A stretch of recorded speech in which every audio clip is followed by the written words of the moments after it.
പണ്ട് ദേവന്മാരും അസുരന്മാരും പരസ്പരം മത്സരിക്കുവാൻ തുടങ്ങി. ഇരു കൂട്ടർക്കും പ്രാപ്തമായ ആചാര്യന്മാർ ഉണ്ടായിരുന്നു. ഭൃഗുവംശത്തിൽപ്പെട്ട പണ്ഡിതനും മഹാതാപസനുമായിരുന്ന ശുക്രനായിരുന്നു അസുരന്മാരുടെ ആചാര്യൻ. ദേവന്മാർ ആചാര്യനായി സ്വീകരിച്ചത് അങ്കിരസന്റെ പുത്രനായ ബൃഹസ്പതിയെ ആയിരുന്നു. ശുക്രാചാര്യൻ അസുര ചക്രവർത്തിയായ വൃഷപർവാവിന്റെ അരമനയിലും ബൃഹസ്പതി ദേവലോകത്ത് ഇന്ദ്രന്റെ അരമനയിലും ബന്ധപ്പെട്ട് താമസിച്ചിരുന്നു. ദേവന്മാരും അസുരന്മാരും തമ്മിൽ പലപ്പോഴും ഏറ്റുമുട്ടി യുദ്ധം ചെയ്യും. ഇരുഭാഗത്തിലുമുള്ളതിൽ കുറെ പേർ മരിക്കും. എങ്കിലും ആർക്കും മറുഭാഗത്തുള്ളവരെ കീഴടക്കുവാൻ കഴിഞ്ഞില്ല.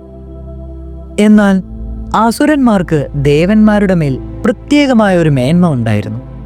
അവരുടെ ഗുരുവായ ശുക്രാചാര്യന് മൃതസഞ്ജീവിനി എന്ന മന്ത്രം അറിയാമായിരുന്നതുകൊണ്ട് അദ്ദേഹം യുദ്ധത്തിൽ മരിക്കുന്ന അസുരന്മാരെ പുനർജീവിപ്പിച്ചു. തന്മൂലം അസുരന്മാർക്ക് ഒരിക്കലും ആൾ നഷ്ടമുണ്ടായില്ല. ഓരോ ഏറ്റുമുട്ടൽ കഴിയുമ്പോഴും ദേവന്മാരുടെ അംഗസംഖ്യ കുറഞ്ഞു വന്നു. ഇത് ദേവന്മാരെ സംഭീതരാക്കി. ഏതു വിധേനയും മൃതസഞ്ജീവിനി മന്ത്രം കരസ്ഥമാക്കണമെന്ന് ദേവന്മാർ തീരുമാനിച്ചു. അവർ തലപുകഞ്ഞ ആലോചന തുടങ്ങി. പലരും പല മാർഗങ്ങളും നിർദ്ദേശിച്ചു. എന്നാൽ അതൊന്നും പ്രായോഗികമായിരുന്നില്ല. അവസാനം അവർക്കൊരു ബുദ്ധി തോന്നി. ബൃഹസ്പതിയുടെ പുത്രനായ കജൻ ശുക്രാചാര്യന്റെ ശിഷ്യനായി ശുക്രാശ്രമത്തിൽ താമസിക്കുക. ശുക്രൻ മകളായ ദേവയാനിയെ സ്വന്തം ജീവനേക്കാൾ സ്നേഹിക്കുന്ന ആളാണ്. കജൻ ദേവയാനിയെ തൃപ്തിപ്പെടുത്തി അവൾ മുഖേന ഈ മന്ത്രം കരസ്ഥമാക്കണം. ദേവന്മാർ ആലോചിച്ച് കണ്ടുപിടിച്ച മാർഗം ഇതായിരുന്നു. കജൻ ദേവന്മാരുടെ നിർദ്ദേശം അംഗീകരിച്ചു. അവൻ അടുത്ത ദിവസം തന്നെ ശുക്രാചാര്യന്റെ അടുക്കിലെത്തി. താൻ ബൃഹസ്പതിയുടെ പുത്രനാണെന്നും ബ്രഹ്മചര്യ ദീക്ഷയോടെ ശുക്രാചാര്യനിൽ നിന്ന് വിദ്യാഭ്യാസം ചെയ്യുവാൻ ആഗ്രഹിച്ചാണ് വന്നതെന്നും ശുക്രാചാര്യനോട് പറഞ്ഞു. വിദ്യ അർത്ഥിച്ചു വരുന്നവനെ സ്വീകരിക്കേണ്ടത് ഗുരുവിന്റെ ധർമ്മമാണ്. ആകയാൽ തന്റെ എതിരാളിയുടെ പുത്രനാണെന്നുള്ള മുടന്ത ന്യായങ്ങളൊന്നും പറയാതെ ശുക്രൻ കജനെ സന്തോഷപൂർവ്വം ശിഷ്യനായി സ്വീകരിച്ചു. കജൻ ശുക്രാശ്രമത്തിൽ താമസമാക്കി. ഗുരുമുഖത്തിന് വേദപാഠങ്ങൾ പഠിച്ചു കഴിഞ്ഞ് കാട്ടിൽ പോയി ചമതയും വിറകും ഫലമൂലങ്ങളും കൊണ്ടുവരും. പശുക്കളെ മേയ്ക്കും. അതിനിടയിലുള്ള വിശ്രമവേളകളിൽ ബാലികയായ ദേവയാനിയോടൊപ്പം സമയം കഴിക്കും.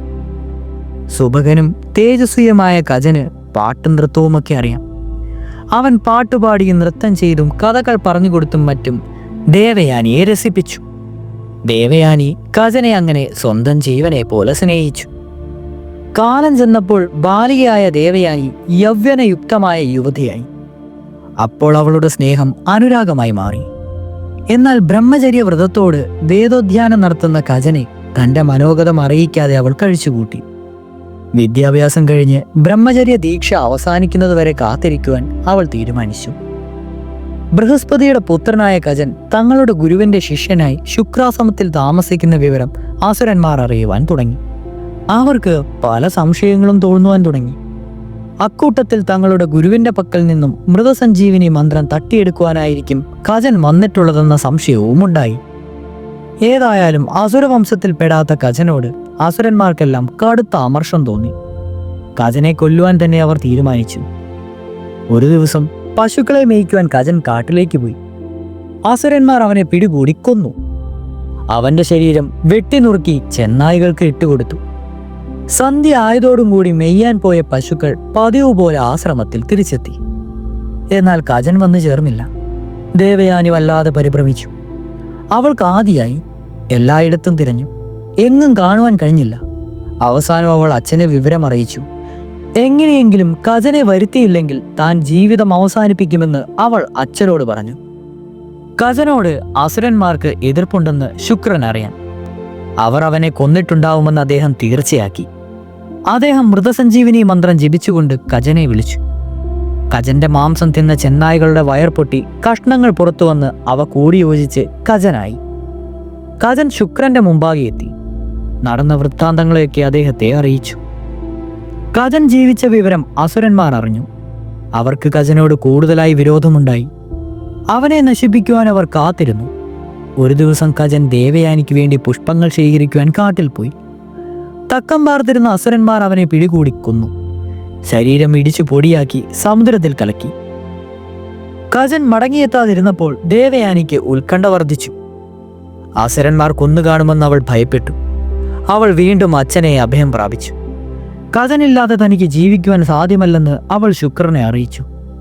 പുത്രീ വത്സലയായ അദ്ദേഹം മൃതസഞ്ജീവിനി മന്ത്രം ജപിച്ച് കജനെ വിളിച്ചപ്പോൾ കജൻ സമുദ്രത്തിൽ നിന്ന് കയറി ശുക്രന്റെ മുമ്പിലെത്തി.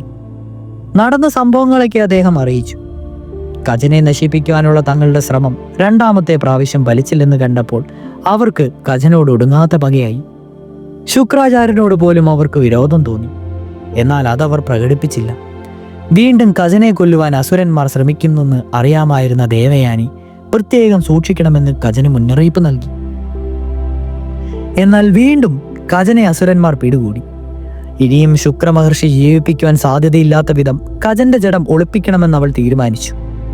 അവർ കജനെ കൊന്ന് ചുട്ടുകരിച്ച് ചാമ്പലാക്കി ആ ചാമ്പൽ മദ്യത്തിൽ കലർത്തി ശുക്രാചാര്യന് കൊടുത്തു. അങ്ങനെ കജന്റെ ഭസ്മം ശുക്രന്റെ വയറ്റിലായി. അന്ന് സന്ധ്യയായിട്ടും കജൻ മടങ്ങി വന്നില്ല. ദേവയാനി ദുഃഖിതയായി. അവൾ ആകെ തകർന്നു. അച്ഛനോട് സങ്കടം ഉണർത്തിച്ചു. ശുക്രാചാര്യൻ പറഞ്ഞു, പ്രിയപ്പെട്ട മകളെ, ഞാൻ അവനെ ജീവിപ്പിച്ചാൽ അസുരന്മാർ ഇനിയും അവനെ കൊല്ലും. മരണം എപ്പോഴെങ്കിലും സംഭവിക്കേണ്ടതല്ലേ? നിന്നെ പോലെയുള്ള വിവേകശാലികൾ മരണത്തിൽ ദുഃഖിക്കരുത്. ദേവയാനി പറഞ്ഞു, അങ്കിരസിന്റെ പൗത്രനും ബൃഹസ്പതിയുടെ പുത്രനുമായ കജൻ എത്രത്തോളം ആത്മാർത്ഥമായിട്ടാണ് നമ്മെ സേവിച്ചത്.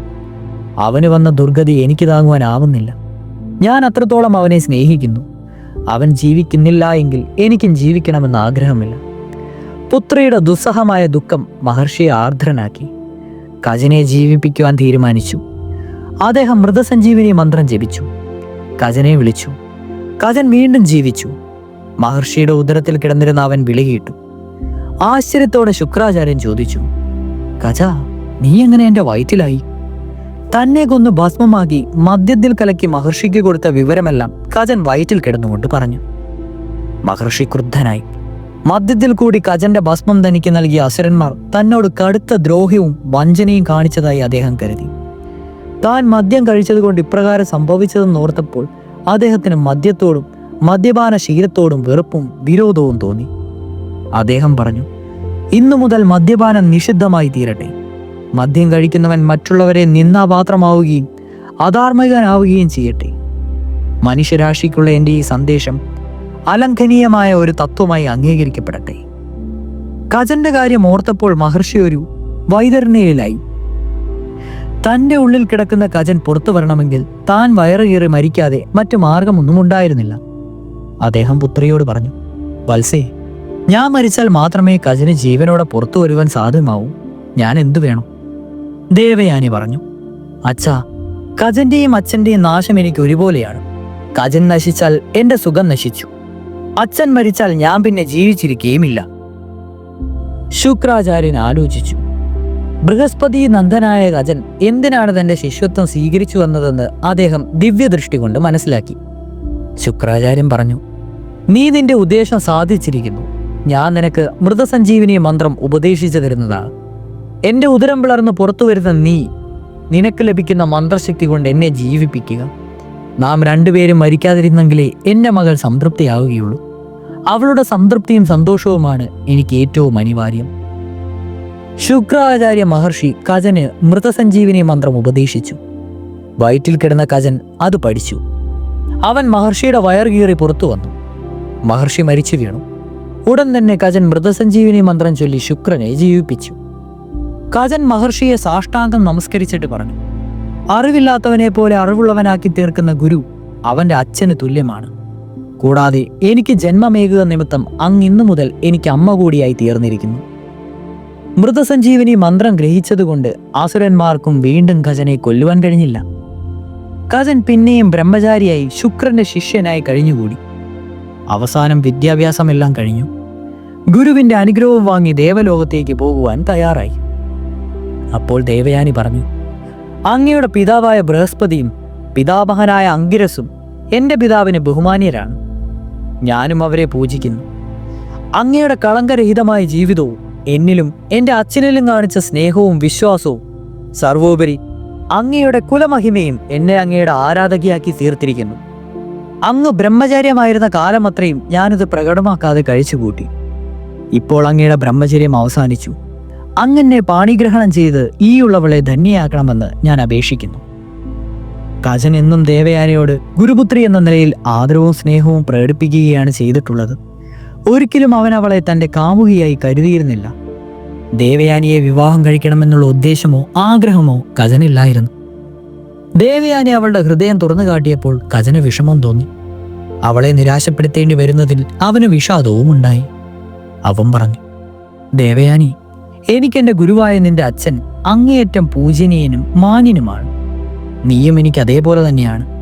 അങ്ങനെയുള്ള നീ ഇപ്രകാരം പറയരുത്. ദേവയാനി, നിന്നെ അസുരന്മാർ വധിച്ചപ്പോഴെല്ലാം അച്ഛൻ നിന്നെ ജീവിപ്പിച്ചത് എൻ്റെ പ്രീതിക്ക് വേണ്ടിയാണ്. നീയില്ലാതെ എനിക്ക് ജീവിക്കുവാൻ സാധ്യമല്ലെന്നും നീ മരിച്ചാൽ ഞാനും മരിക്കുമെന്നും പറഞ്ഞ് അച്ഛനെ നിർബന്ധിച്ചതുകൊണ്ടാണ്. അങ്ങനെയുള്ള നീ എന്നെ ഉപേക്ഷിക്കുന്നത് ധർമ്മമല്ല. കജൻ പറഞ്ഞു, ഞാൻ നിന്നെ വിവാഹം കഴിക്കുന്നത് അധർമ്മമാണ്. നീ എൻ്റെ ഗുരുവിൻ്റെ പുത്രിയാണ്. കൂടാതെ ഞാൻ നിന്റെ അച്ഛൻ്റെ ഉദരത്തിൽ നിന്ന് പിറന്നവനായതുകൊണ്ട് നിന്റെ സഹോദരനുമാണ്. ആ നിലയ്ക്ക് നാം വിവാഹരാകുന്നത് പാപമല്ലേ? ഞാനിവിടെ സുഖമായി പാർത്തു. നീ എന്നോട് കാണിച്ച സ്നേഹത്തിന് ഞാൻ ഇന്നും നന്ദിയുള്ളവനായിരിക്കും. നീ എൻ്റെ ഗുരുവിനെ ശുശ്രൂഷിച്ച് ധർമ്മചിന്തയോടെ കാലം കഴിക്കുക. എനിക്കും യാത്രാകുശലം നേരുക. നീ എന്നെ കൈവിടുകയാണെങ്കിൽ നീ ഇവിടെ നിന്ന് പഠിച്ച മൃതസഞ്ജീവിനി മന്ത്രം നിനക്ക് ഫലിക്കാതെ പോകട്ടെ. നിരാശയും കോപവും കൊണ്ട് മനസ്സിന്റെ സമചിത്തത നഷ്ടപ്പെട്ട ദേവയാനി കജനെ ശപിച്ചു. കജൻ പറഞ്ഞു, നീ എൻ്റെ ഗുരുപുത്രിയാണ്.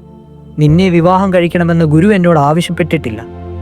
ഋഷിധർമ്മം അനുസരിച്ചാണ് ഞാൻ വിവാഹ അഭ്യർത്ഥന നിരസിച്ചത്. അതുകൊണ്ട് നിന്റെ ശാപം എനിക്ക് ഫലിക്കുകയില്ല. ഞാനിത് പഠിപ്പിക്കുന്നവന് ഈ മന്ത്രം ഫലപ്രദമായി ഉപയോഗിക്കുവാൻ കഴിയും. ഋഷിപുത്രന്മാരിൽ ആരും തന്നെ വിവാഹം കഴിക്കാറില്ല. കജൻ ഉടൻ തന്നെ ശുക്രാശ്രമം വിട്ട് ദേവലോകത്തെത്തി. മൃതസഞ്ജീവിനി മന്ത്രവുമായി എത്തിയ കജനെ ദേവന്മാർ ആഹ്ലാദത്തോടെയും ഹൃദയപൂർവ്വം സ്വാഗതം ചെയ്തു. അങ്ങനെ കാലം മുന്നോട്ടു പോയി. ദേവയാനി അവിവാഹിതയായി തന്നെ തുടർന്നു. അവളുടെ മനസ്സിന് കജനെ പറ്റിയുള്ള മധുരസ്മരണകൾ ഒന്നൊന്നായി കൊഴിഞ്ഞു വീണു. അവസാനം അവൾ കജനെ തന്നെ മറന്നു. ഒരു ദിവസം ദേവയാനിയും അസുര രാജാവായ വൃഷപർവാവിന്റെ പുത്രി ശർമ്മിഷ്ഠയും തോഴിമാരും കൂടി മനോഹരമായ ഒരു സരസിൽ നീന്തി കുളിക്കുകയായിരുന്നു. അവർ വസ്ത്രമെല്ലാം കരക്കഴിച്ചു വെച്ചിട്ടാണ് കുളിച്ചുകൊണ്ടിരുന്നത്. അപ്പോൾ ഒരു വലിയ കാറ്റടിച്ചു. കരയ്ക്കിരുന്ന വസ്ത്രങ്ങൾ പറക്കുവാൻ തുടങ്ങി. വസ്ത്രങ്ങൾ പറന്ന് നഷ്ടപ്പെടാതിരിക്കാനായി യുവതികൾ കരയ്ക്ക് കയറി. ചിതറിയ വസ്ത്രങ്ങൾ ദേവയാനിയുടെ വസ്ത്രമാണ് ശർമ്മിഷ്ഠയുടെ കയ്യിൽ കിട്ടിയത്. അവൾ അതെടുത്തു. ദേവയാനിക്ക് ശർമ്മിഷ്ഠയുടെ പ്രവൃത്തി തീരെ ഇഷ്ടപ്പെട്ടില്ല. അവൾ ചോദിച്ചു, ഹേ ശർമ്മിഷ്ഠേ, നീ എന്താണ് കാണിച്ചത്? ഗുരുപുത്രിയായ എൻ്റെ വസ്ത്രം എടുത്തത് ശരിയായോ? അല്ലെങ്കിലും അസുരപുത്രിയായ നീ ഇപ്രകാരം മര്യാദക്കേട് പ്രവർത്തിക്കൂ. ഇത് കേട്ടപ്പോൾ ശർമ്മിഷ്ഠ കോപം കൊണ്ട് വിറച്ചു. അവളുടെ അഭിമാനത്തിന് ക്ഷതം സംഭവിച്ചതായി കരുതി അവൾ ദേവയാനിയെ കണക്കിന് ശകാരിച്ചു. അവൾ പറഞ്ഞു, നിന്റെ അച്ഛനൊരു നാണം കിട്ടവനല്ലേ? നിത്യവും എൻ്റെ അച്ഛനെ കുമ്പിടുന്ന അയാളും നീയും ജീവിക്കുന്നത് എൻ്റെ അച്ഛൻ തരുന്ന സഹായം കൊണ്ടല്ലേ? ഇരപ്പാളിയായ നീ രാജകുമാരിയായ എന്നോട് തർക്കിക്കുന്നു. ദേവയാനിക്ക് ഈ വാക്കുകൾ സഹിച്ചില്ല. എടി, എൻ്റെ വസ്ത്രം തരാനാണ് പറഞ്ഞത്. ഇതും പറഞ്ഞ് ശർമ്മിഷ്ഠയെ ഉടുത്തിരുന്ന വസ്ത്രങ്ങൾ പിടികൂടി. രണ്ടുപേരും കൂടി പിടിയും വലിയുമായി. അവസാനം ശക്തിയായ ശർമ്മിഷ്ഠ ദേവയാനിയെ അടുത്തുണ്ടായിരുന്ന ഒരു പൊട്ടക്കിണറ്റിൽ തള്ളിയിട്ട് മറ്റുള്ളവരുമൊത്ത് കൊട്ടാരത്തിലേക്ക് മടങ്ങി. ദേവയാനി കിണറ്റിൽ വീണ് ചത്തുപോയെന്നാണ് അവരെല്ലാവരും ധരിച്ചത്. ത്രിലോകങ്ങളിലും പ്രസിദ്ധനായ നഹുഷ മഹാരാജാവിന്റെ പുത്രനായ യയാതി രാജാവ് ഈ സമയം കാട്ടിൽ നായാട്ടിനെത്തുന്നുണ്ടായിരുന്നു. നായാടി ക്ഷീണിച്ച കുതിരയ്ക്ക് വെള്ളം കൊടുക്കുവാൻ ജലാശയം അന്വേഷിച്ച് നടന്ന യയാതി പൊട്ടക്കിണറ്റിന് സമീപം വന്നു. കിണറ്റിൽ വെള്ളം കാണുമെന്ന പ്രതീക്ഷയിൽ അദ്ദേഹം കിണറ്റിലേക്ക് നോക്കിയപ്പോൾ സുന്ദരിയായ ഒരു തരുണിയെയാണ് കണ്ടത്. അവളെ കണ്ട് ആശ്ചര്യപ്പെട്ട യയാതി അവൾ ആരാണെന്നും അവൾ എങ്ങനെ കിണറ്റിൽപ്പെട്ടുവെന്നും മറ്റും അവളോട് ചോദിച്ചു. താൻ ശുക്രമഹർഷിയുടെ മകളാണെന്നും തന്നെ കരയ്ക്ക് കയറുവാൻ സഹായിക്കണമെന്നും പറഞ്ഞ് അവൾ അവളുടെ വലതു കൈ മുകളിലേക്ക് നീട്ടി. രാജാവ് അവളെ കൈപിടിച്ച് കരയ്ക്ക് കയറ്റി. രാജാവ് അവളോട് യാത്ര പറഞ്ഞ് രാജധാനിയിലേക്ക് പോവുകയും ചെയ്തു. ദേവയാനിയുടെ മനസ്സ് നിറയെ ശർമ്മിഷ്ഠയോടുള്ള വൈരാഗ്യമായിരുന്നു. അവളും അവളുടെ അച്ഛനും വൃഷപർവാവിന്റെ അരമനയുടെ ബന്ധപ്പെട്ടവരാണല്ലോ താമസിച്ചിരുന്നത്. ഇനിയും അവിടെ പോവുകയില്ലെന്ന് അവൾ തീരുമാനിച്ചു. രാജകുമാരിയും തോഴിമാരും ഒത്ത് കുളിക്കുവാൻ പോയ മകൾ തിരിച്ചെത്താതിരുന്നപ്പോൾ ശുക്രാചാര്യൻ അന്വേഷണം തുടങ്ങി. അവളെപ്പറ്റി തങ്ങൾക്കൊന്നും അറിവില്ലെന്നും പറഞ്ഞ് ശർമ്മിഷ്ഠയും തോഴിമാരും കൈമലർത്തി. ശുക്രാചാര്യൻ ദേവയാനിയെ തിരയുന്നതിനായി ഘൂർണിക എന്നൊരു സ്ത്രീയെ നിയോഗിച്ചു. അവൾ ദേവയാനിയെ കണ്ടുപിടിച്ചു. കാട്ടിൽ വെച്ച് നടന്ന വൃത്താന്തങ്ങളെ പറ്റിയെല്ലാം അവൾ പറഞ്ഞു. ശുക്രാചാര്യന്റെ അടുക്കിലേക്ക് മടങ്ങിപ്പോകണമെന്ന് നിർദ്ദേശിച്ച ഗൂർണികയോട് ദേവയാനി തീർത്തു പറഞ്ഞു. ഞാൻ ഇനിയും വൃഷപ്രഭാവിന്റെ രാജധാനിയിലേക്ക് മടങ്ങുകയില്ല. നീ പോയി അച്ഛനെ അറിയിച്ചേക്കും. ഗൂർണിക മടങ്ങിപ്പോയി വിവരമെല്ലാം ശുക്ര മഹർഷിയെ അറിയിച്ചു. മഹർഷി പരിഭ്രാന്തനായി വനത്തിലേക്ക് ഓടിയെത്തി മകളെ കണ്ടു. അദ്ദേഹം അവളെ സ്വാന്തനപ്പെടുത്തി തന്നോടൊപ്പം കൊണ്ടുപോകുവാൻ ആവുന്നത്ര ശ്രമിച്ചു. എന്നാൽ അവൾ ഒന്നും കൊണ്ടും അച്ഛൻ്റെ അഭിപ്രായത്തിന് വഴങ്ങിയില്ല. അവൾ ശുക്രനോട് ചോദിച്ചു, അച്ഛൻ രാജാവിൻ്റെ ആശ്രിതനാണോ, സ്തുതിപാഠകനാണോ? രാജാവിൻ്റെ അടുക്കൽ തെണ്ടിയാണോ അച്ഛൻ ജീവിക്കുന്നത്? അങ്ങനെയാണെന്നാണ് ശർമ്മിഷ്ഠ പറഞ്ഞത്. അതിനു പുറമെ തെണ്ടിയെന്നും ഇരപ്പാളിയുമെന്നൊക്കെ വിളിച്ച് എന്നെ അധിക്ഷേപിക്കുകയും ചെയ്തു. കൂടാതെ എന്നെ കൊല്ലണമെന്നുള്ള ഉപദേശത്തോടെ കിണറ്റിൽ തള്ളിയിട്ടു. അങ്ങനെയുള്ള ഒരുത്തിയുടെ അച്ഛൻ്റെ കൊട്ടാരത്തിലേക്ക് ഞാനിനി നിശ്ചയമായും വരികയില്ല. തൻ്റെ മകളോട് നീചമായി പെരുമാറുകയും അവളെ കൊല്ലുന്നതിന് പോലും മുതിരുകയും തന്നെ അധിക്ഷേപിക്കുകയും ചെയ്തുവെന്നറിഞ്ഞപ്പോൾ ശുക്രൻ കോപിഷ്ഠനായി. എങ്കിലും അദ്ദേഹം കോപമടക്കി ദേവയാനിയെ അന്യായപ്പെടുത്തി രാജധാനിയിലേക്ക് കൊണ്ടുപോകുവാൻ ശ്രമിച്ചു. അദ്ദേഹം പറഞ്ഞു, സ്തുതിക്കുന്നവനും ഇരക്കുന്നവനുമായ ഒരാളുടെ മകളല്ല നീ. സ്തുതിക്കാതെ എല്ലാവരാലും സ്തുതിക്കപ്പെടുന്നവന്റെ മകളാണ്. അത് വൃഷപർവാവിനും ഇന്ദ്രനും യയാതിക്കുമൊക്കെ അറിയാം. ഒരാളെപ്പറ്റി അവൻ തന്നെ മേന്മ പറയുന്നത് ജ്ഞാനികളുടെ ലക്ഷണമല്ല. അതുകൊണ്ട് എന്നെപ്പറ്റി കൂടുതലായി ഞാനൊന്നും പറയുന്നില്ല. നീ സമാധാനപ്പെടുക്കുക, നടന്നതെല്ലാം ക്ഷമിക്കുക, നമുക്ക് വീട്ടിലേക്ക് പോവുക. എന്നാൽ ദേവയാനിക്ക് ശർമ്മിഷ്ഠയോട് തോന്നിയിരുന്ന പകയ്ക്ക് ഒരു കുറവുമുണ്ടായില്ല. ശുക്രാചാര്യൻ പറഞ്ഞു, മകളെ, മറ്റുള്ളവർ പറയുന്ന അസത്യമായ ആക്ഷേപങ്ങൾ കേട്ടിട്ടും ഒന്നും മിണ്ടാതെ ജീവിക്കുന്നവൻ ലോകത്തെ കീഴടക്കും. കോപത്തെ അടക്കുവാൻ കഴിയുന്നവൻ ആപത്തിൽ പതിക്കുകയില്ല. ദേവയാനി പറഞ്ഞു, അച്ഛൻ പറയുന്നത് ശരിയാണ്, അതെനിക്കറിയാം. എന്നാൽ ശ്രേയസ് ആഗ്രഹിക്കുന്നവർ ദുർജന സംസർഗം ചെയ്യുവാൻ പാടില്ലെന്നുണ്ടല്ലോ. ശർമ്മിഷ്ഠ ദുഷ്ടയാണ്. അവളുമായുള്ള സംസർഗം എനിക്കിഷ്ടമല്ല. ആകയാൽ ഞാൻ രാജധാനിയിലേക്ക് വരികയില്ല. അച്ഛനും അവരെ വിട്ടു പോരണം. ശുക്രൻ കുഴങ്ങി. തൻ്റെ ജീവനേക്കാൾ ഏറെ സ്നേഹിക്കുന്ന തൻ്റെ പ്രിയപുത്രി അപമാനിതയായിരിക്കുന്നു. അതിന് കാരണക്കാരിയായത് തൻ്റെ ഉപദേശവും കഴിവും കൊണ്ട് അസുരന്മാരുടെ രാജാവായി കഴിയുന്ന വൃഷപർവാവിന്റെ മകൾ. ദേവയാനിയുടെ നിർബന്ധ ബുദ്ധി കണ്ടപ്പോൾ അവളോട് എന്തു പറഞ്ഞാലും പ്രയോജനമില്ലെന്ന് ബോധ്യമായ ശുക്രാചാര്യൻ നേരെ രാജകൊട്ടാരത്തിലെത്തി വൃഷപർവാവിനെ കണ്ടു. ശുക്രാചാര്യൻ പറഞ്ഞു, രാജാവേ, ഞാൻ ഇനിയും ഇവിടെ താമസിക്കുവാൻ ആഗ്രഹിക്കുന്നില്ല. നിന്റെ പുത്രി എൻ്റെ മകളെ അധിക്ഷേപിക്കുകയും കൊല്ലുവാൻ ശ്രമിക്കുകയും ചെയ്തിരിക്കുന്നു. അതെനിക്ക് സഹിക്കുവാൻ കഴിയില്ല.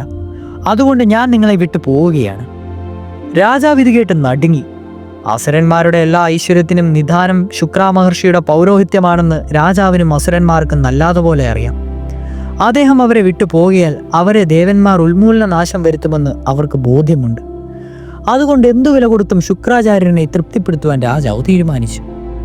അപ്പോൾ ശുക്രാചാര്യൻ പറഞ്ഞു, നിന്റെ ധനവും മറ്റ് യാതൊന്നും എനിക്ക് വേണ്ട.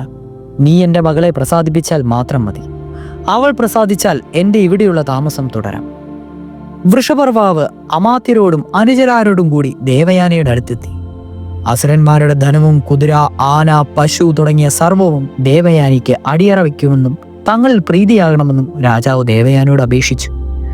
ദേവയാനി പറഞ്ഞു, അങ്ങനെയാണെങ്കിൽ 1000 ദാസിമാരോടുകൂടി ശർമ്മിഷ്ഠയെ എൻ്റെ ദാസിയാക്കണം. എങ്കിൽ ഞാൻ പ്രീതിയായി. ശുക്രൻ കൊട്ടാരത്തിൽ വന്നതും രാജാവ് ദേവയാനിയുടെ അടുക്കിലേക്ക് പോയതും തൻ്റെ ദാസിയാകണമെന്ന് ദേവയാനി ആവശ്യപ്പെട്ടതുമൊക്കെ ശർമ്മിഷ്ഠ അറിഞ്ഞു.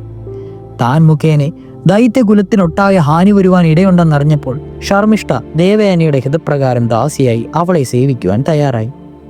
അവൾ പറഞ്ഞു, ഞാൻ കാരണം ശുക്രാചാര്യനും ദേവയാനിയും നമ്മളെ വിട്ടു പോവേണ്ട. ശർമ്മിഷ്ഠ ദേവയാനിയുടെ മുന്നിലെത്തി അവളെ വണങ്ങി. തൻ്റെ ബന്ധുജനങ്ങളുടെ സുഖമാണ് തൻ്റെയും സുഖമെന്നും അത് പാലിക്കേണ്ടത് തൻ്റെ കർത്തവ്യമാണെന്നും കരുതി ശർമ്മിഷ്ഠ ദേവയാനിയുടെ ദാസിയായി. ദേവയാനി ശുക്ര മഹർഷിയോടൊപ്പം രാജസന്നിധിയിലേക്ക് പോവുകയും ചെയ്തു. ശുക്രനെ സമാധാനമായി. അദ്ദേഹം അത്യന്തം സന്തോഷിക്കുകയും ചെയ്തു. കാലചക്രം ഉരുണ്ടുകൊണ്ടേയിരുന്നു. ഒരു ദിവസം ദേവയാനി ദാസിയായ ശർമ്മിഷ്ഠയോടൊപ്പം അനേകം തോഴിമാരെയും കൂട്ടി വിനോദിക്കുന്നതിനായി കാട്ടിലേക്ക് പോയി. അവിടെ അവർ പലതരം മധുര പലഹാരങ്ങൾ ഭക്ഷിച്ചും മധുപാതനം ചെയ്തും ഉല്ലാസമായി കഴിഞ്ഞുകൂടി. വിശ്രമവേളയിൽ ശർമ്മിഷ്ഠ ദേവയാനിയുടെ പാദം തലോടിക്കൊണ്ടിരിക്കുമ്പോൾ നായാട്ടിനായി കാട്ടിലെത്തിയ യയാതി അവിടെ എത്തി. സർവാഭരണ വിഭൂഷിതയായി പൂർണ്ണ ചന്ദ്രനെ പോലെ പ്രശോഭിച്ചിരുന്ന ദേവയാനിയെയും ലാവണ്യവതിയായ അവളുടെ ദാസി ശർമ്മിഷ്ഠയെയും മറ്റനേകം കന്യകമാരെയും കണ്ട യയാതി കൗതുകത്തോടെ അവരുടെ സമീപത്തെത്തി. പണ്ട് താൻ കൈക്ക് പിടിച്ചു കയറ്റി പൊട്ടക്കിണറ്റിൽ നിന്ന് കരകയറ്റിയ ബ്രാഹ്മണ യുവതിയാണ് ദേവയാനിയെന്ന് യയാതിക്ക് ഊഹിക്കുവാൻ തന്നെ കഴിഞ്ഞില്ല. മറ്റേതോ രാജകുമാരിയാണെന്ന് അദ്ദേഹം ധരിച്ചു. എന്നാൽ ദേവയാനിക്ക് യയാതിയെ കണ്ടയുടൻ തന്നെ മനസ്സിലായി. അവൾ എഴുന്നേറ്റ് അദ്ദേഹത്തെ ഉപചരിച്ച് കുശലപ്രശ്നം ചെയ്തു. അവളുടെ അനിത സാധാരണമായ സൗന്ദര്യവും മൃദുഭാഷണവും കുലീനത്വവും യയാതിയെ വല്ലാതെ ആകർഷിച്ചു. ദേവയാനി പറഞ്ഞു, അങ്ങനെ ഓർക്കുന്നില്ല എന്ന് തോന്നുന്നു. പണ്ട് ഒരു പൊട്ടക്കിണറ്റിൽ നിന്ന് കൈപിടിച്ച് കയറ്റിയ ദേവയാനിയാണ് ഞാൻ, ശുക്രമഹർഷിയുടെ മകൾ. പഴയകാല സംഭവങ്ങളെല്ലാം യയാതി ഒന്നൊന്നായി ഓർത്തു. എന്നാൽ ശുക്രാചാര്യന്റെ മകൾ എങ്ങനെ ഇത്രമാത്രം ദാസിമാരോടും കൂടി ഒരു രാജകന്യകയെ പോലെ ആയിത്തീർന്നുവെന്നോർത്ത് രാജാവ് അത്ഭുതപ്പെട്ടു. രാജാവിന്റെ അത്ഭുതം ഗ്രഹിക്കാൻ കഴിഞ്ഞ ബുദ്ധിമതിയായ ദേവയാനി പറഞ്ഞു, അങ്ങ് എന്തുകൊണ്ടാണ് അത്ഭുതപ്പെടുന്നതെന്ന് എനിക്കറിയാം. എന്റെ പാദം തലോടുന്ന ഇവൾ അസുര ചക്രവർത്തിയായ വൃഷപർവാവിന്റെ പുത്രിയാണ്. എങ്ങനെയാണ് ഇവൾ ദാസിയായതെന്നും മറ്റും ഞാൻ പിന്നീട് പറയാം. എനിക്കിപ്പോൾ അങ്ങയോട് മറ്റൊരു കാര്യമാണ് പറയുവാനുള്ളത്. രാജാവേ, ഞാൻ കന്യകയാണ്. ഒരു പുരുഷനും എന്നെ പാണിഗ്രഹണം ചെയ്തിട്ടില്ല. പണ്ട് പൊട്ടക്കിണറ്റിൽ നിന്ന് കൈക്ക് പിടിച്ചു കയറ്റിയ അങ്ങാണ് എൻ്റെ പാണി. ഗ്രഹിച്ച ആദ്യത്തെ പുരുഷൻ അങ്ങാണ്. അതുകൊണ്ട് അങ്ങെന്നെ പാണിഗ്രഹണം ചെയ്താലും. ബ്രാഹ്മണനാണ് ചാതുർവർണ്ണങ്ങളിൽ മുഖ്യനായിട്ടുള്ളത്. അങ്ങനെയുള്ള ബ്രാഹ്മണന് അവരിൽ താണതായിട്ടുള്ള ക്ഷത്രിയ ജാതിയിൽ നിന്ന് ഒരു സ്ത്രീയെ വിവാഹം കഴിക്കാം. അങ്ങനെയുള്ള വിവാഹം അനുലോമ വിവാഹമാണ്. എന്നാൽ ഒരു ബ്രാഹ്മണ സ്ത്രീക്ക് അവളിൽ താണതായ ക്ഷത്രിയനെ വിവാഹിക്കാൻ കഴിക്കുവാൻ പാടില്ല. അങ്ങനെയുള്ള വിവാഹം പ്രതിലോമ വിവാഹമാണ്. അത് ശാസ്ത്രപ്രകാരം നിഷിദ്ധമാണ്. ഇക്കാര്യം ഓർത്തിട്ട് യയാതി പറഞ്ഞു, നീ എന്താണ് ഈ പറയുന്നത്? നീ ഒരു ബ്രാഹ്മണ കന്യകയും ഞാനൊരു ക്ഷത്രിയനുമല്ലേ? ഞാൻ നിന്നെ വിവാഹം കഴിച്ചാൽ അത് പ്രതിലോമ വിവാഹമല്ലേ? അതുകൊണ്ട് നിന്റെ അച്ഛൻ സമ്മതിച്ചു തന്നെ എനിക്ക് വിവാഹം കഴിച്ചു തരുമെന്ന് എനിക്ക് തോന്നുന്നില്ല. അല്ലാത്ത പക്ഷം നിന്റെ അച്ഛൻ സമ്മതിക്കണം. ദേവയാനി ഉടൻ തന്നെ ശുക്രാചാര്യർക്ക് ആളയച്ചു. അദ്ദേഹം അവിടെ വന്നു. യയാതി അദ്ദേഹത്തെ ഭക്തിപൂർവ്വം വന്ദിച്ചു. അച്ഛാ, ഇദ്ദേഹം പൊട്ടക്കിണറ്റിൽ നിന്ന് കൈപിടിച്ച് കയറ്റി എന്നെ രക്ഷിച്ച ആളാണ്. ഇദ്ദേഹത്തെ ഞാൻ വിവാഹം കഴിക്കുവാൻ ആഗ്രഹിക്കുന്നു. അച്ഛൻ അനുവദിച്ചാലും ദേവയാനി ശുക്രാചാര്യനോട് പറഞ്ഞു. മകളുടെ മനോഗതം അതുപോലെ സാധിച്ചു കൊടുക്കുന്നതിൽ അതീവ തൽപരനായ ശുക്രാചാര്യൻ മകളുടെ അഭീഷ്ട സിദ്ധി വരുത്തിക്കൊടുക്കുവാൻ തന്നെ തീരുമാനിച്ചു. അദ്ദേഹം യയാതിയോട് പറഞ്ഞു, ഭവാൻ ഇവളെ വിവാഹം കഴിക്കുക. ഇത് പ്രതിലോമ വിവാഹമായതുകൊണ്ട് അധർമ്മമാണെന്ന് കരുതേണ്ട. ഇതുമൂലം അങ്ങയ്ക്ക് പാപമൊന്നും ഉണ്ടാകുകയില്ലെന്ന് ഞാൻ വിധിക്കുന്നു. ഭവാൻ ഇവളോടുകൂടി സന്തോഷത്തോടെ ജീവിക്കുക. യയാതി സന്തോഷത്തോടെ ദേവയാനിയെ വിവാഹം കഴിച്ചു. ശുക്രൻ അദ്ദേഹത്തിന് ധാരാളം പാരിതോഷികങ്ങൾ നൽകി. വൃഷപർവാവും അദ്ദേഹത്തെ സൽക്കരിച്ചു. ദേവയാനിയോടും 2000 കന്യകമാരോടും ശർമ്മിഷ്ഠയോടും കൂടി യയാതി സ്വന്തം രാജധാനിയിലേക്ക് പോയി. ദേവയാനി യയാതിയുടെ പട്ടമഹിഷിയായി രാജകൊട്ടാരത്തിൽ പാർത്തു. ദേവയാനിയുടെ ദാസിയായിട്ടാണ് കൂടെ വന്നിരുന്നത് എങ്കിലും രാജകുമാരി എന്ന നിലയിൽ അവളെ മാനിക്കണമെന്നും എന്നാൽ അവളോട് യാതൊരു വിധത്തിലുള്ള സഹവാസവും പാടില്ലെന്നും ശുക്രൻ പ്രത്യേകം നിഷ്കർഷിച്ചിരുന്നു. ശർമ്മിഷ്ഠയെ ഒരു പ്രത്യേക മന്ദിരത്തിൽ രാജപുത്രിക്ക് അനുയോജ്യമായ വിധത്തിൽ യയാതി താമസിപ്പിച്ചു. ദേവയാനിക്ക് 2 പുത്രന്മാരുണ്ടായി. യദുവെന്നും തുർവസു എന്നുമായിരുന്നു അവരുടെ പേര്. എന്നാൽ ഇതിനിടയ്ക്ക് യയാതി ശർമ്മിഷ്ഠയെ രഹസ്യമായി സന്ദർശിക്കുകയും അവളെയും തന്റെ ഭാര്യയായി സ്വീകരിക്കുകയും ചെയ്തു. ശർമ്മിഷ്ഠയ്ക്ക് ധ്രുഹു, അനു, പുരു എന്നിങ്ങനെ 3 പുത്രന്മാരുണ്ടായി. ഇക്കാര്യമൊന്നും ദേവയാനി അറിഞ്ഞിരുന്നില്ല. ഒരു ദിവസം യയാതിയും ദേവയാനിയും കൂടി വിനോദിക്കുവാനായി കൊട്ടാരത്തിലെ ഒരു പൂങ്കാവനത്തിൽ പോയി. അവിടെ യാദൃശ്ചികമായി ശർമ്മിഷ്ഠയും 3 പുത്രന്മാരും കളിച്ചുകൊണ്ടിരിക്കുകയായിരുന്നു. ദേവയാനി കുട്ടികളെ കണ്ടു. രാജകുമാരന്മാരെ പോലെ കോമളന്മാരായ കുട്ടികളെ സമീപിച്ച് അവരുടെ അച്ഛരാരാണെന്ന് ദേവയാനി തിരക്കി. അവളുടെ സമീപത്ത് നിന്നിരുന്ന യയാതിയെ ചൂണ്ടിക്കാണിച്ചുകൊണ്ട് അദ്ദേഹം ഞങ്ങളുടെ പിതാവാണെന്നും ഞങ്ങൾ ശർമ്മിഷ്ഠയുടെ പുത്രന്മാരാണെന്നും അവർ ദേവയാനിയെ അറിയിച്ചു. രാജാവ് പരിങ്ങി. അദ്ദേഹം ലജ്ജിച്ചു. തന്റെ അടുത്തേക്ക് ഓടിയെത്തിയ കുട്ടികളെ ദേവയാനിയെ ഭയന്ന് അദ്ദേഹം ലാളിക്കുവാൻ മുതിർന്നില്ല. എങ്കിലും ദേവയാനിക്ക് കാര്യമെല്ലാം മനസ്സിലായി. യയാതിയും ധർമ്മിഷ്ഠയും കൂടി തന്നെ വഞ്ചിച്ചുവെന്ന് അവൾ കരുതി. അവൾ കോപാഷ്ഠയായി. ഇനിയും യയാതിയുടെ കൂടെ താൻ താമസിക്കുകയില്ലെന്ന് പറഞ്ഞ് അവൾ നേരെ ശുക്രാചാര്യന്റെ അടുക്കലെത്തി. യയാതിയും അവളെ പിന്തുടർന്ന് ശുക്രാചാര്യന്റെ അടുക്കലെത്തി ഭയഭക്തി ബഹുമാനങ്ങളോടെ വന്ദിച്ചു. ദേവയാനി കണ്ണുനീരോടെ യയാതി തന്നെ വഞ്ചിച്ചുവെന്നും അദ്ദേഹത്തിന് ശർമ്മിഷ്ഠയിൽ 3 പുത്രന്മാരുണ്ടെന്നും അറിയിച്ചു. ശുക്രന് ദേവയാനിയുടെ കണ്ണീർ കണ്ടപ്പോൾ യയാതിയോട് ഒടുങ്ങാത്ത അമർഷമാണ് ഉണ്ടായത്. അദ്ദേഹം പറഞ്ഞു, നീ ചതിയാണ് ചെയ്തത്. നീ അധർമ്മം പ്രവർത്തിച്ചിരിക്കുന്നു. അതുകൊണ്ട് നിനക്കെന്റെ യൗവനം പോയി ജനനര ബാധിച്ച് വാർദ്ധക്യം ഭവിക്കട്ടെ. ശാപമേറ്റ യയാതി ദുഃഖിതനായി. തനിക്ക് ശാപമോക്ഷം നൽകണമെന്ന് ശുക്രമഹർഷിയോട് അപേക്ഷിച്ചു. യയാതിയോട് അലിവ് തോന്നിയ മഹർഷി പുത്രന്മാരിൽ ആരെങ്കിലും തയ്യാറാവുന്ന പക്ഷം രാജാവിന്റെ വാർദ്ധക്യകാലത്തെ അങ്ങോട്ടും പുത്രന്റെ യൗവനത്തെ ഇങ്ങോട്ടും കൈമാറ്റം ചെയ്യുവാനുള്ള ശക്തി കൊടുത്തനുഗ്രഹിച്ചു. യയാതി ജരനര ബാധിച്ച് വൃദ്ധനായി. രാജധാനിയിൽ മടങ്ങിയെത്തി. അദ്ദേഹം തന്റെ പുത്രന്മാരെ എല്ലാം വിളിച്ചു വരുത്തി. തനിക്കേർപ്പെട്ട ശാപത്തെയും അതിൽ നിന്ന് മോചനമാർഗത്തെയും പറ്റി അവരോട് പറഞ്ഞു. തന്റെ ജരനര ഏറ്റുവാങ്ങുവാൻ അവരിൽ ആരെങ്കിലും വരും അവരുടെ യൗവനം തനിക്ക് നൽകണമെന്നും പുത്രന്മാരോട് അപേക്ഷിച്ചു.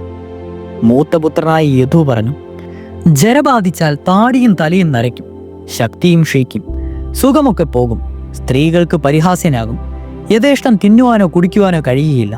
അതുകൊണ്ട് വാർദ്ധക്യം എനിക്ക് വേണ്ട. രണ്ടാമനായ തുർവസു പറഞ്ഞു, അച്ഛാ, എനിക്ക് ജരനര ബാധിച്ച് വൃദ്ധനാകുവാൻ സാധ്യമല്ല. അത് കാമസൗഖ്യത്തെ കളയും, ബുദ്ധിശക്തി നശിക്കും. മൂന്നാമനായ ദ്രുഹു പറഞ്ഞു, വൃദ്ധനായി തീർന്നാൽ പിന്നെ ഞാൻ എങ്ങനെയാണ് കുതിരസവാരി ചെയ്യുന്നത്? ആനപ്പുറത്ത് കയറുവാനും സാധ്യമല്ല. നാലാമനായ അനു പറഞ്ഞു, വൃദ്ധനായാൽ ബാലന്മാരെ പോലെ വൃത്തികേടായി ഭക്ഷണം കഴിക്കും. അപ്പോൾ അന്നം അശുദ്ധമാകും, യഥാകാല ഭക്തി ഹോമാദികൾ നടത്തുവാൻ കഴിയാതെയാകും. ഞാൻ അകാലത്തിൽ വൃദ്ധനാകുവാൻ ആഗ്രഹിക്കുന്നില്ല. ഇപ്രകാരം 4 പുത്രന്മാരും യയാതിയുടെ അഭ്യർത്ഥന തിരസ്കരിച്ചു. 5ാമത്തെ പുത്രനായ പുരുവും അവന്റെ ജ്യേഷ്ഠന്മാരെ പോലെ പറഞ്ഞൊഴിയുമെന്ന് യയാതി ഭയപ്പെട്ടു. എങ്കിലും അവനെ അരികിൽ വിളിച്ചു നിർത്തി തന്റെ വാർദ്ധക്യം സ്വീകരിച്ച് അവന്റെ യൗവനം നൽകണമെന്ന് ആവശ്യപ്പെട്ട് യയാതി പുരുവിനോട് പറഞ്ഞു, അച്ഛാ, ഞാൻ അങ്ങയുടെ വാർദ്ധക്യം ഏറ്റെടുത്തുകൊണ്ട് എന്റെ യൗവനം അങ്ങയ്ക്ക് നൽകുവാൻ തയ്യാറാണ്. അച്ഛൻ ഇഷ്ടമുള്ളിടത്തോളം കാലം എല്ലാവിധ സുഖഭോഗങ്ങളോടും കൂടി ജീവിക്കുക. യയാതി പുരുവിൽ സംതൃപ്തനായി. അദ്ദേഹം ശുക്രനെയും അദ്ദേഹം നൽകിയ ശാപമോക്ഷത്തെയും സ്മരിച്ചു. തൽക്ഷണം അദ്ദേഹത്തിന്റെ ജരനാരകൾ അപ്രത്യക്ഷിതമായി. നഷ്ടമായ യൗവനം തിരിച്ചു കിട്ടിയ അദ്ദേഹത്തിന്റെ വാർദ്ധക്യം ഏറ്റുവാങ്ങിയ പുരു വൃദ്ധനായി. യയാതി പിന്നെയും വളരെ കാലം രാജ്യം ഭരിച്ചു. അദ്ദേഹത്തിന്റെ ഭരണം രാജ്യത്തിനും പ്രജകൾക്കും ക്ഷേമകരമായിരുന്നു. അദ്ദേഹത്തിന്റെ പ്രശസ്തി 3 ലോകങ്ങളിലും വ്യാപിച്ചു. അദ്ദേഹത്തിന് ഇന്ദ്രതുല്യമായ പദവി തന്നെ ലഭിച്ചു. വളരെ വർഷങ്ങൾ കഴിഞ്ഞപ്പോൾ അദ്ദേഹത്തിന് ജ്ഞാനോദയമുണ്ടായി. വിഷയസുഖങ്ങളിൽ ആസക്തി ഉണ്ടാകുന്ന ഒരാൾക്ക് അത് വീണ്ടും വരും. അത് വർദ്ധിക്കുകയല്ലാതെ കുറയുകയില്ലെന്ന് അദ്ദേഹത്തിന് മനസ്സിലായി. തൃഷ്ണയെ നശിപ്പിക്കുകയാണ് ഒരുവൻ ജീവിത ലക്ഷ്യമായി സ്വീകരിക്കേണ്ടതെന്ന് അദ്ദേഹത്തിന് ബോധ്യമായി. യയാതി പുരുവിനെ വിളിച്ച് തന്റെ യൗവനം അവന് നൽകിയിട്ട് വാർദ്ധക്യം തിരിച്ചു വാങ്ങി. പുരുവിനെ രാജാവായി അഭിഷേകം ചെയ്തു. അതിനുശേഷം സംസാര സാഗരത്തിന്റെ മറുകര എന്നതിനായി കാട്ടിൽ പോയി തപസ് ചെയ്തു. തപോ അനുഷ്ഠാനങ്ങളെ കൊണ്ട് സുഹൃതം സമ്പാദിച്ച് യഥാകാലം യയാതി സ്വർഗസ്ഥനായി. യയാതിയുടെ മൂത്തപുത്രനായ യദുവിന്റെ വംശപരമ്പരയാണ് യാദവന്മാർ. തുർവസുവിന്റെ പരമ്പര യവനന്മാരും ദ്രുഹുവിന്റെ പരമ്പര ഭോജന്മാരുമായി തീർന്നു. അനുവിന്റെ പരമ്പര മ്ലേച്ഛന്മാരായി.